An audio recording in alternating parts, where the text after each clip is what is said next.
बच्चों, आज की इस वीडियो में आपका बहुत बहुत स्वागत है। मैं आपको पाठ 6 रक्त और हमारा शरीर का प्रश्न उत्तर करा रही हूँ, जिसमें कुछ प्रश्न मैंने करा दिए हैं, कुछ शेष बचे हैं। तो शेष बचे प्रश्नों को फिर मैं लिखवाने चल रही हूँ। आप तैयार हो जाइए। और प्रश्न संख्या 5, रक्त के सफ़ेद कणों को वीर सिपाही क्यों कहा जाता है? वास्तव में वीर सिपाही इसलिए कहा जाता है कि हमारे शरीर में जो रोगों से रक्षा करने की क्षमता प्रदान करता है वो सफ़ेद कण ही है। तो सफ़ेद कण हमें रोगों से लड़ने की क्षमता प्रदान करता है और वीर सिपाही की तरह हमारे शरीर में रहता है। अगर ये न रहे तो हमारे शरीर में वो ताकत नहीं होगी कि हम रोगों से लड़ पाएंगे। तो इनको वीर सिपाही कहना बिल्कुल उचित है। मैं इस प्रश्न को लिखवाने चल रही हूँ। चलिए आप भी शुरू करिए। उत्तर नंबर 5 डाल देती हूँ।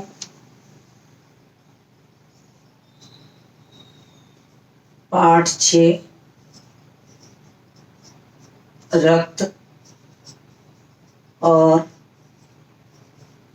हमारा शरीर। और प्रश्नोत्तर चल रहे हैं।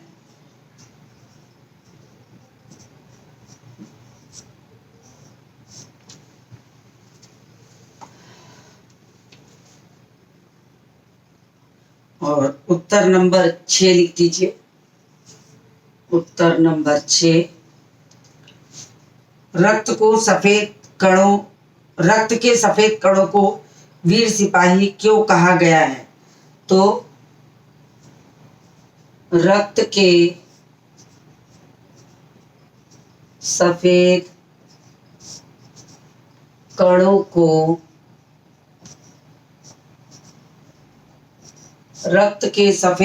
को वीर सिपाही इसलिए कहा गया है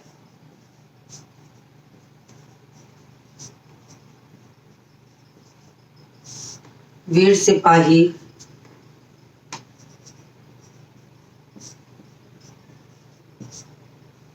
इसलिए कहा गया वीर सिपाही इसलिए कहा गया है क्योंकि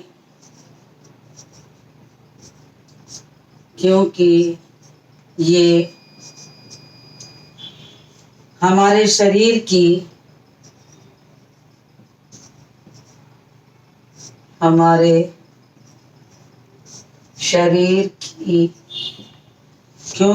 हमारे शरीर की रक्षा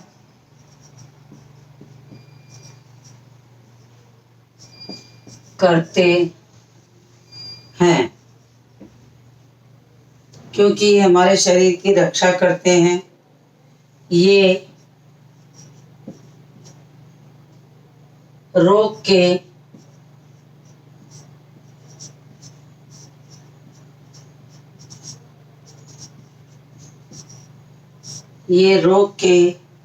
कीटाणुओं को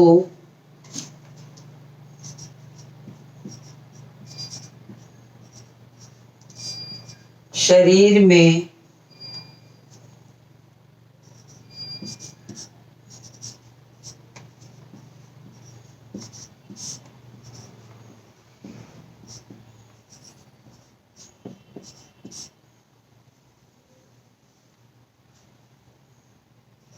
और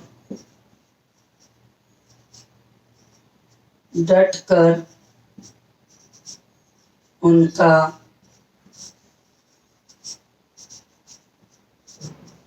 मुकाबला करते हैं, तभी शरीर सुरक्षित और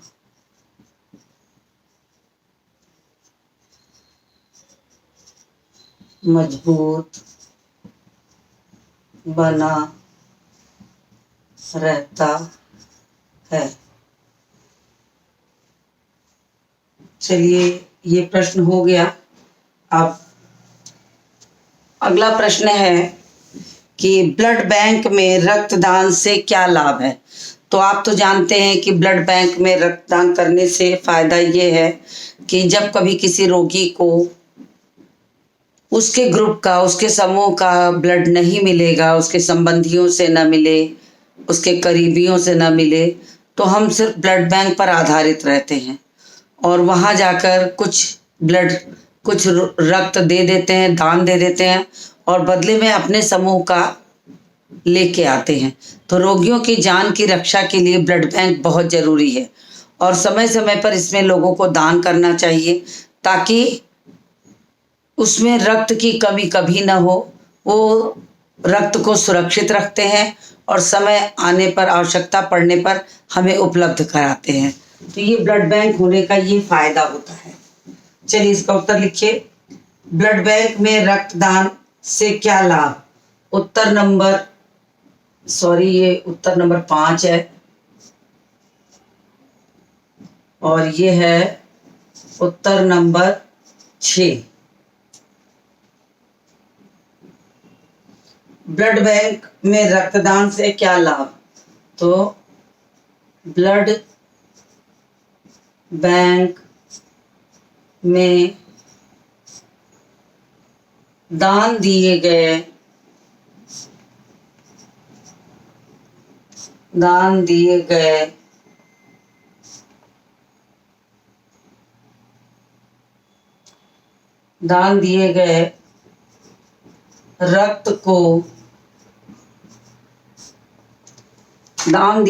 रक्त को सुरक्षित रूप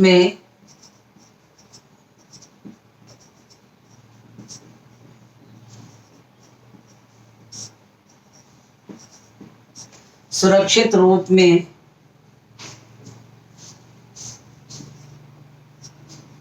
रखा जाता है। किसी भी व्यक्ति को रक्त की आवश्यकता पड़े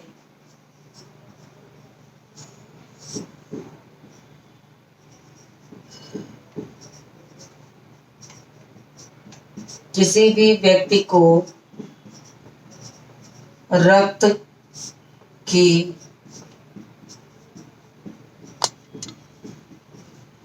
आवश्यकता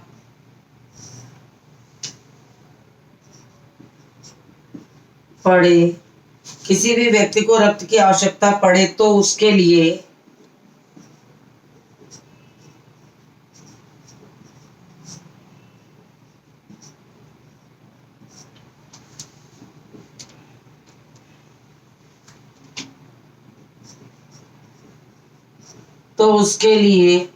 किसी भी रक्त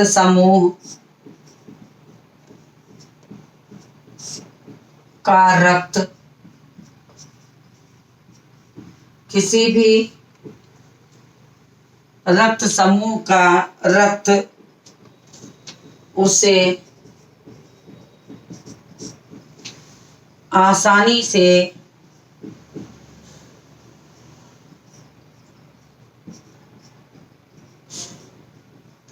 मिल जाता है।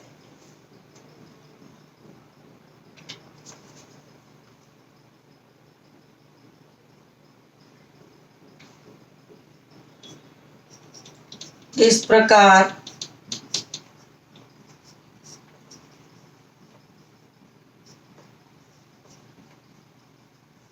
आपातकालीन यानी मुसीबत के समय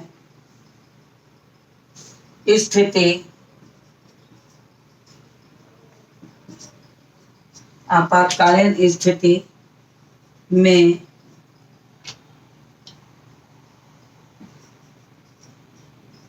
जरूरतमंद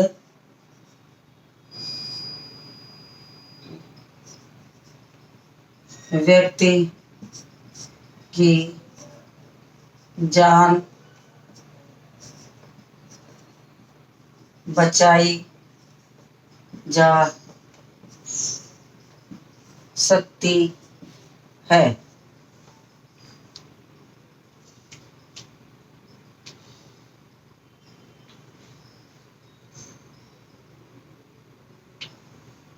जान बचाई जा सकती है, इसलिए समय समय पर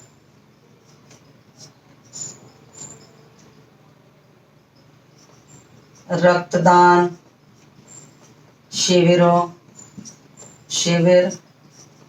का आयोजन भी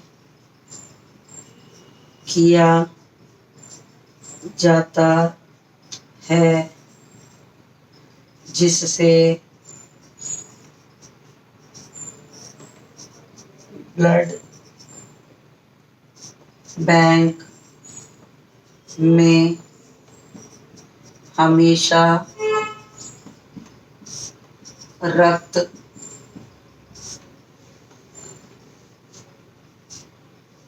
उपलब्ध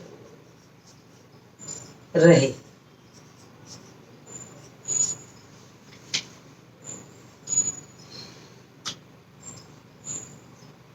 ठीक है, तो मुझे लगता है कि बस इतना ही आपको दिखेगा, तो आप इसका स्क्रीनशॉट ले लीजिए। उसके बाद मैं आगे का प्रश्न कराऊंगी। स्क्रीनशॉट लीजिए।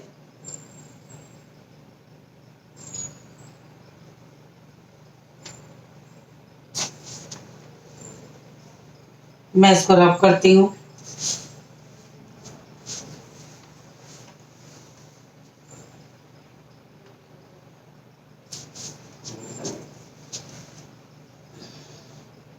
आपने स्क्रीनशॉट ले लिया होगा।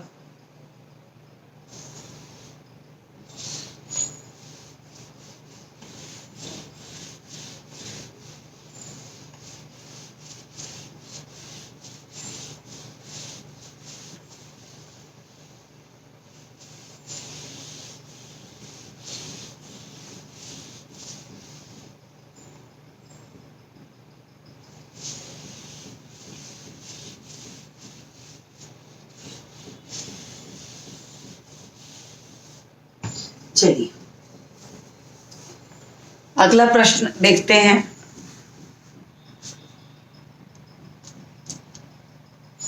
सांस लेने पर शुद्ध वायु में जो ऑक्सीजन प्राप्त होती है, उसमें शरीर के हर हिस्से उसे शरीर के हर हिस्से में कौन पहुंचाता है? तो आपको पता है कि सांस लेने पर शुद्ध वायु ऑक्सीजन जो होता है, शुद्ध वायु ऑक्सीजन, वो हमारे शरीर को प्राप्त होती है, जिसको हम प्राणवायु भी कहते हैं। लेकिन उसे शरीर के उस ऑक्सीजन को शरीर के हर हिस्से में पहुंचाने का काम कौन करता है?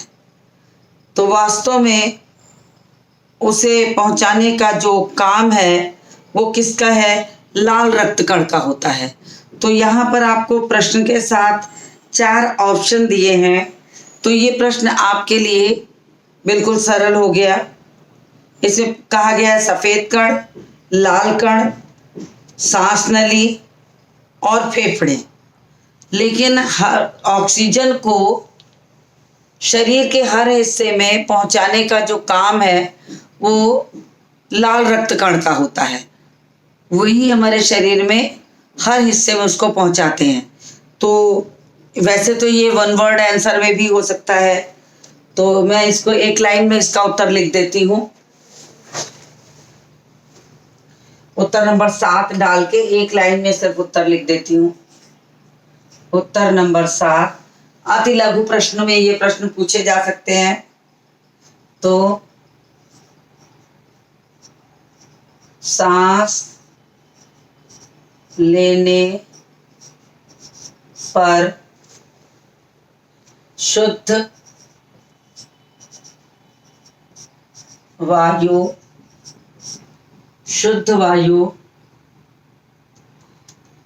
से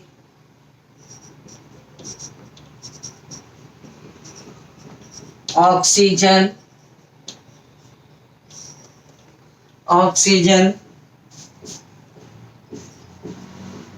प्राप्त होती है, इसे हम प्राणवायु भी कह सकते हैं। इसे शरीर के हर हिस्से में पहुंचाने का काम रक्त के भीतर स्थित लाल रक्त कणों का है। तो प्रश्न को थोड़ा सा बढ़ा दे, और या चाहे वन वर्ड में उत्तर देना है तो आप लाल रक्त कण लिख करके भी काम चला सकते हैं।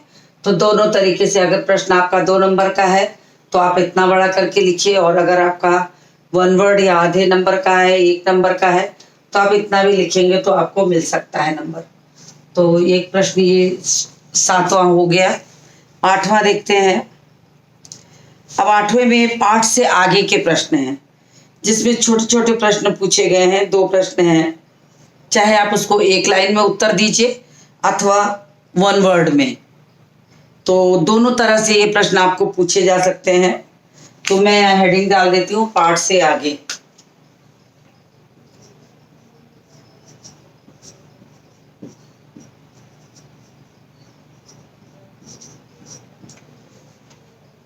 पाठ से आगे का जो पहला प्रश्न है वो है कि रक्त में हीमोग्लोबिन के लिए किस खनिज की आवश्यकता पड़ती है, यानी कौन सा खनिज आपके शरीर में होगा तो रक्त में हीमोग्लोबिन की मात्रा बनी रहेगी।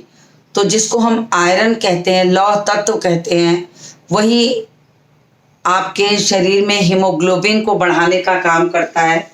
लेकिन इसमें 4 ऑप्शन दिए गए हैं। उत्तर नंबर 1, रक्त में हीमोग्लोबिन के लिए किस खनिज की आवश्यकता पड़ती है। प्रश्न आप अपनी पुस्तक से लिखिए। और 4 ऑप्शन दिया है, जस्ता, शीशा, लोहा, प्लेटिनम। तो वास्तव में इसका उत्तर है लोहा। तो आप चाहे इसे इस वाले प्रश्न की तरह पूरे वाक्यों में लिख लीजिए अथवा एक शब्द में लिख लीजिए। तो जैसा प्रश्न पूछा गया हो और जितने अंक का हो उस हिसाब से इसका उत्तर आप लिख सकते हैं। फिर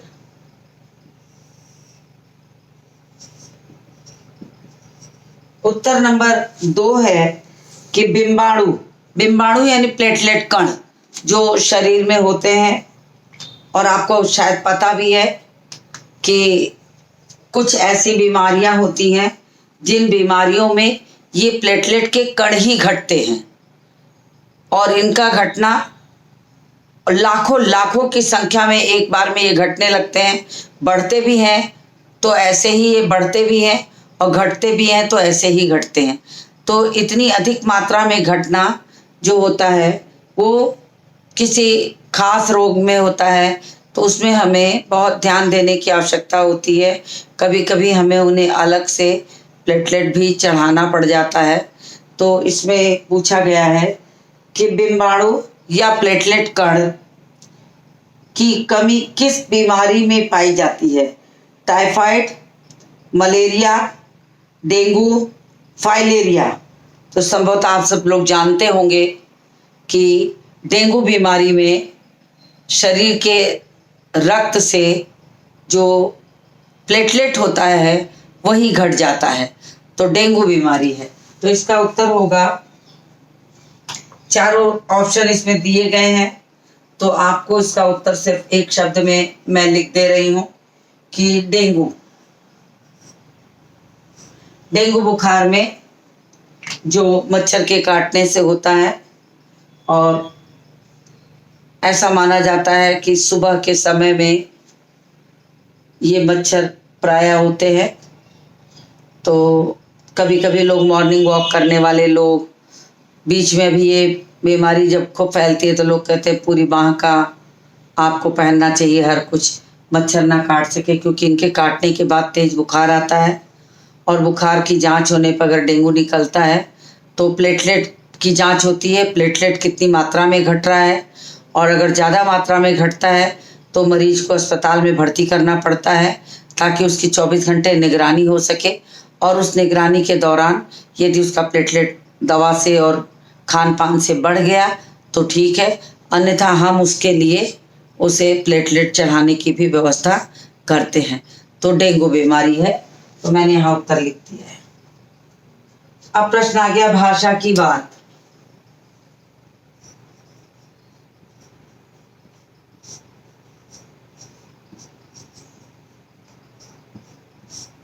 अब भाषा की बात में बहुत सारे प्रश्न ऐसे हैं जिन प्रश्नों को बोर्ड पर लिखाने का कोई मतलब नहीं है, लेकिन फिर भी मैं आपको समझा देती हूँ कि जैसे प्रश्न 1 है कि 4 महीने के होते होते ये नष्ट हो जाते हैं। इस वाक्य को ध्यान से पढ़िए। इस वाक्य में होते होते का प्रयोग यह बताया गया कि 4 महीने से पूर्व ही, जो यहाँ पर शब्द प्रयोग किया गया है होते होते, यानी 4 महीना कंप्लीट होते होते, तो उसके पहले का अर्थ दे रहा है। तो 4 महीने के पूर्व ही ये नष्ट हो जाते। इस तरह के 5 वाक्य जिनमें इन शब्दों का प्रयोग हुआ हो, बनते बनते, पहुंचते पहुंचते, जैसे स्टेशन पहुंचते पहुंचते ही गाड़ी छूट गई, यानी पहुंचने के पूर्व ही छूट गई। लेते लेते, जैसे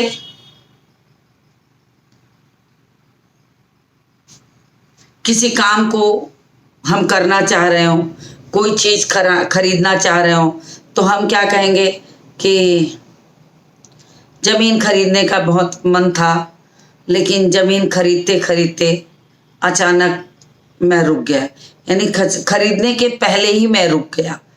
तो उसी तरीके से यहाँ पर हम कह सकते हैं जमीन लेते लेते मैं रह गया, यानी कि कुछ परिस्थितियां ऐसी आई जिसके वजह से जमीन लेने का जो काम था वो रुक गया हमारा।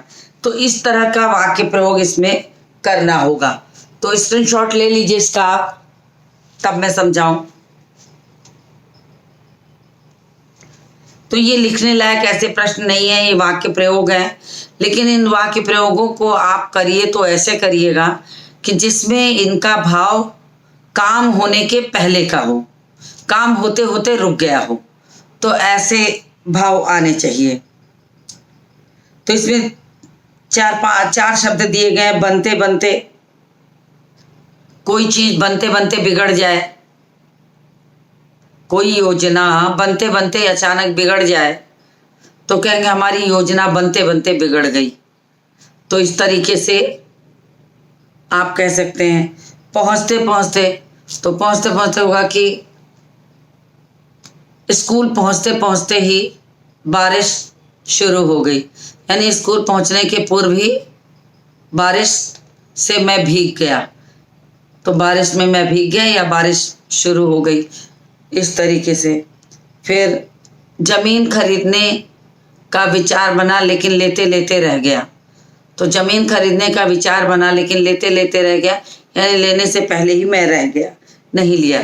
तो मैं आपको वाक्य बनाकर समझा रही हूं, तो आप इन प्रश्नों को खुद से भी बना सकते हैं। फिर करते करते, तो कोई भी चीज कर सकते हैं कि करते करते मैं रुक गया या थक गया, या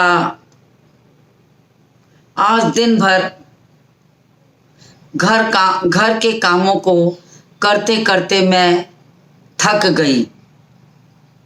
तो इतना ज़्यादा काम हुआ। तो बात को प्रभावी ढंग से कहने के अर्थ में, और जो जो काम हम कर रहे हैं उसके पूर्व ही ये एहसास हो गया कि वो होने से पहले ही मैं, पूर्ण होने से पहले मैं उस चीज़ को अनुभव कर रही हूँ। तो इसमें बार बार शब्द, पुनरुक्त शब्द का प्रयोग करके यही भाव दिया गया है कि मैं करते करते थक गया, काम करते करते ही मैं सो गया। तो यानी करने के पूरा भी नहीं हुआ था और मैं सो गया। तो ये वाक्य प्रयोग है, इसको आप खुद से करिए, ये आपका होमवर्क है। मैं इसीलिए समझा कर आपको होमवर्क दे रही हूँ। फिर आगे कहा, इन वाक्यों को पढ़िए। सड़क के किनारे किनारे पेड़ लगे हैं, आज दूर दूर तक वर्षा होगी। इन वाक्यों में होते होते की तरह ही किनारे किनारे और दूर दूर शब्द दोहराए गए हैं, पर हर वाक्य में अर्थ भिन्न भिन्न है। किनारे किनारे का मतलब हुआ कि किनारे पर लगे हैं। सड़क के किनारे किनारे यानी सड़क के दोनों किनारों पर पेड़ लगे हैं, और दूर दूर का मतलब हुआ बहुत दूर तक। तो दोनों का अर्थ है। तो उसी तरह से नीचे कुछ शब्द दिए गए हैं, ठीक ठीक, घड़ी घड़ी, कहीं कहीं, घर घर और क्या क्या। तो जैसे ठीक ठीक, तो ठीक ठीक का जो भाव हो वो एकदम सही भाव कहिए तो मैं बोर्ड पे लिख दूं। और घड़ी घड़ी का मतलब हर पल, प्रत्येक पल। और कहीं कहीं का अर्थ मतलब कुछ जगहों पर। फिर घर घर का अर्थ हुआ यानी हर घर में या प्रत्येक घर में। क्या क्या मतलब कौन कौन सी। तो आपको शब्द का अर्थ मैंने बता दिया, तो आप चाहें तो इसका वाक्य प्रयोग भी कर सकते हैं। तो शब्दों का अर्थ मैंने बता दिया, अर्थ तो मैं बोर्ड पर लिख भी सकती हूँ।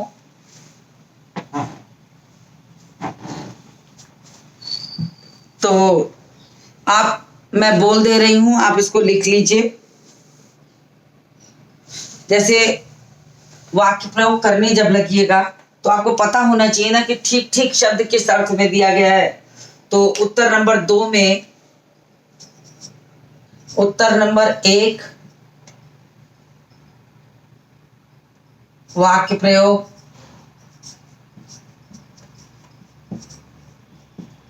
होमवर्क। उत्तर नंबर 2, उत्तर नंबर 2 जो है उसमें मैं अर्थ लिख दे रही हूं, आप वाक्य प्रयोग खुद से करेंगे। ठीक ठीक, ठीक ठीक का अर्थ होता है एकदम सही।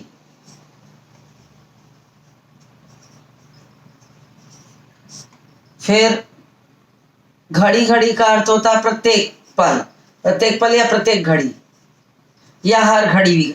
हर घड़ी का मतलब ये नहीं होता कि हाथ वाली घड़ी, क्षण के लिए है, प्रत्येक क्षण, प्रत्येक क्षण। तो मैं घड़ी की जगह क्षण इसलिए लिख दे रही हूं कि कहीं आप कंफ्यूजन में या संशय में हाथ घड़ी को न समझ लें। कहीं कहीं,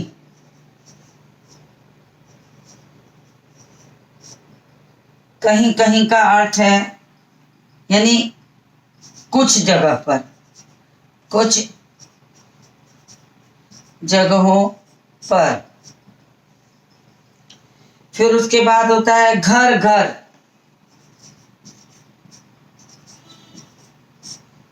घर घर का मतलब होता है हर घर में, हर घर।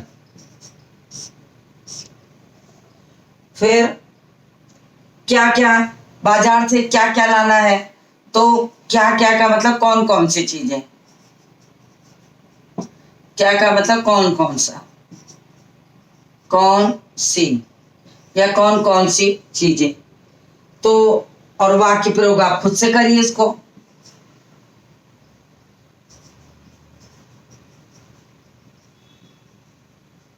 वाक्य प्रयोग आपको खुद से सेंटेंस बनाना आना चाहिए। सेंटेंस बनाने से भाषा सुधरती है, भाषा का ज्ञान बढ़ता है। तो आप इसको उतार लीजिए।